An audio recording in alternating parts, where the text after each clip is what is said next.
Serial killer, ये term आप लोगों ने कई बार कई जगह सुन रखा होगा। वो लोग भी हमारे जैसे नॉर्मल इंसान होते हैं, मगर उन लोगों का दिमाग किसी साइकोपैथ जैसा होता है। उन लोगों को खून या लोगों को मरते हुए देखकर घबराहट या डर महसूस नहीं होता है, बल्कि उन लोगों को वो सारी चीजें देखकर मजा आता है और एक अलग हाई फील होता है। और इस केस स्टडी में हम ऐसे ही एक सीरियल किलर के बारे में जानेंगे। इस वीडियो को बनाने के लिए मैंने बहुत दिन सीरियल किलर्स पे स्टडी की, बहुत सारी अलग अलग डॉक्यूमेंट्रीज देखी, मूवीज देखी, बुक्स और आर्टिकल्स पढ़े, और जो कुछ भी मैंने देखा या पढ़ा वो बहुत ज्यादा शॉकिंग था। और फिर मुझे रियलाइज हुआ कि सीरियल किलर्स पैदा नहीं होते, बल्कि वो पैदा होने के बाद अपने सराउंडिंग्स के माहौल को देखते हुए किसी सीरियल किलर जैसा सोचना शुरू कर देते हैं, एक सीरियल किलर की पर्सनैलिटी अडॉप्ट कर लेते हैं और फिर सीरियल किलर्स बनते हैं।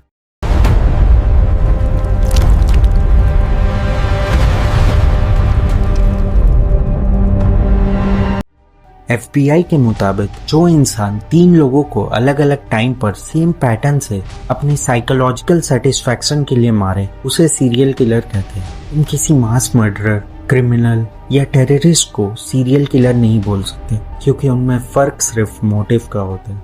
लेकिन एक सीरियल किलर अपने साइकोलॉजिकल सेटिस्फैक्शन और मजे के लिए लोगों को मारता है। वो एक मर्डर करता है, फिर कुछ दिन इंतजार करता है, फिर अपने दूसरे विक्टिम को ढूंढता है, और फिर तीसरे। उसका हर दूसरा मर्डर उसके लिए मजा है, एक नया एक्सपीरियंस है। वो अपने हर किलिंग को एंजॉय करता है, और यही सबसे डिस्टर्बिंग पार्ट है।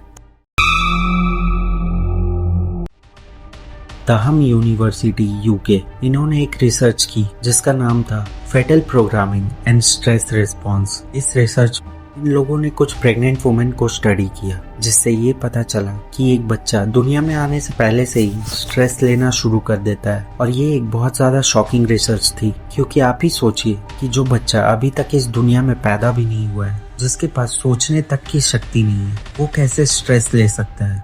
जब एक माँ एक्सट्रीम स्ट्रेस में होती है या तो फिर किसी ट्रॉमा से गुजर रही होती है, तो उसकी बॉडी में एक कॉर्टिसोल नाम का हार्मोन रिलीज होता है। ये स्ट्रेस हार्मोन है जो कि सीधा जाके बच्चों के दिमाग को असर करता है, जिसके वजह से वो बच्चा पैदा होने के बाद नॉर्मल नहीं होता है। तहम यूनिवर्सिटी के रिसर्चर्स ने इन बच्चों को कई सालों तक ट्रैक किया, 3 साल तक, फिर 10 साल तक, और फिर टीनेज तक, ये देखने के लिए कि आखिरकार बड़े होने के बाद इनमें क्या क्या चेंजेस आते। और जो रिजल्ट्स मिले वो बहुत ज्यादा शॉकिंग थे। मोस्टली इन बच्चों में किसी तरह की भी फीलिंग्स या एहसास जैसी कोई चीज नहीं होती थी, मतलब ये अपना या किसी का भी दर्द महसूस नहीं कर सकते थे।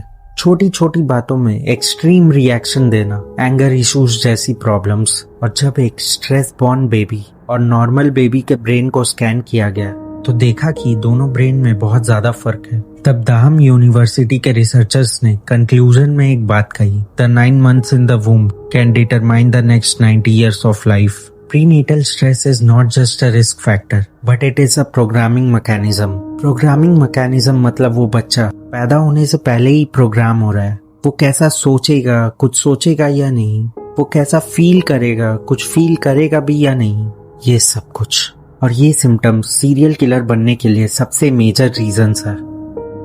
1936 यूक्रेन में एक आंद्रे चिकाटिलियो नाम का बच्चा पैदा होता है। वो वर्ल्ड वॉर 2 का समय था, लोग भूख से मर रहे थे, और आंद्रे भी एक ऐसे ही घर में पैदा होता है जहाँ खाने तक को ठीक से नसीब नहीं होता था। जब वो 8 साल का हुआ तो उसकी माँ ने उससे एक बात बताई थी कि उसका एक बड़ा भाई भी था, जिसका नाम था स्टीफन, जिसे भुखमरी के दौर में लोगों ने खा लिया था।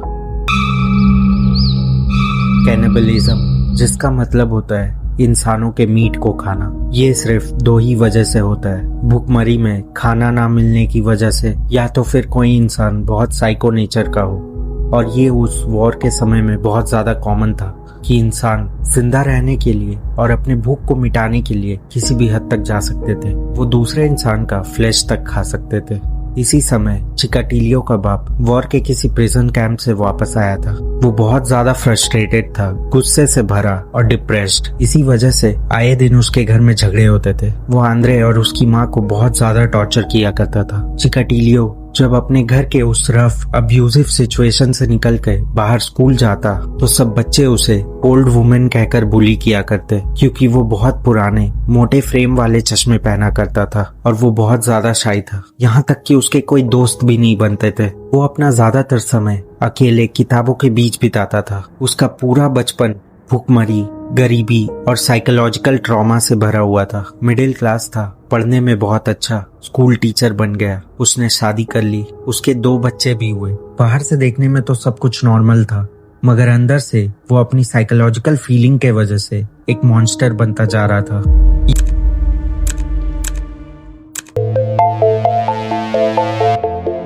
ये बात उसे 1978 की एक काली शाम को पता चली, जब उसे उसकी एक स्टूडेंट जिसकी एज सिर्फ 9 से 10 साल के बीच थी, जिसका नाम था लीना, वो उसे एक बस स्टैंड पर खड़ी मिली। उसने अपनी टीचर वाली पर्सनालिटी का यूज करते हुए बोला कि बेटा मैं तुम्हें घर छोड़ देता हूँ। लीना नादान थी, उसने उस पर भरोसा कर लिया और फिर उस साइको ने उसके साथ जो किया वो बताने के लायक नहीं है। उसने उस बच्ची को इतनी बुरी तरीके से मारा था कि जब इस केस की इन्वेस्टिगेशन हुई थी तो इन्वेस्टिगेशन टीम के कुछ लोगों को वॉमिट आ गया था। इसी केस में पुलिस ने एक लोकल बेकसूर आदमी को अरेस्ट कर लिया था, लेकिन असली कातिल तो आंद्रे चिकाटिलियो था, जो इतने बड़े काम को अंजाम देने के बावजूद भी नॉर्मली बाहर घूम रहा था। उसके ऊपर किसी का भी शक नहीं गया था, जिसका one of the main reason was कि वो एक टीचर था और उसने अपनी आसपास अपनी एक बहुत ज्यादा रिस्पेक्टफुल पर्सनालिटी बिल्ड कर ली थी, जिसके वजह से उसके ऊपर किसी का भी शक नहीं जाता था। और इसी तरह वो इंसान वापस अपनी टीचिंग लाइफ में आ गया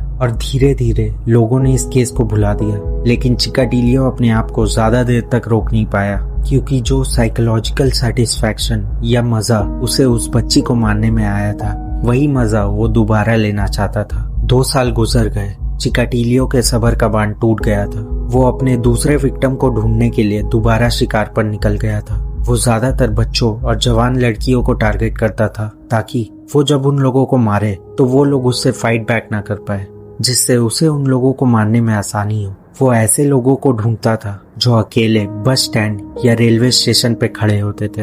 वो उन लोगों को सामने से अप्रोच करता था, अपनी बातों में बहकाता था, अपनी फेक एडुकेटेड सीधी सादी पर्सनैलिटी दिखाकर इम्प्रेस करता था और उन्हें अपनी कार में लिफ्ट देने के बहाने बैठाता था। जिसके बाद वो उन लोगों को एक खाली सुनसान जंगल में ले जाता था और वहाँ उन लोगों का रेप करके ब्रूटली मर्डर कर देता था। अब ये सब करना उसकी आदत बन चुकी थी। जैसे जैसे समय के साथ वो सेम पैटर्न से और लोगों को मारता गया, उसका एक्सपीरियंस बढ़ता गया और डर कम होता गया। वो इतना ज्यादा ब्रूटल था कि वो अपनी हर विक्टिम को मारने के बाद उनकी आंखें निकाल लेता था, क्योंकि उसका ये मानना था कि अगर उसने वो आंखें छोड़ दी तो उस विक्टिम की आत्मा उसका पीछा करेगी। इसी से आप अंदाजा लगा सकते हैं कि वो कितना ज्यादा ब्रूटल और साइको था।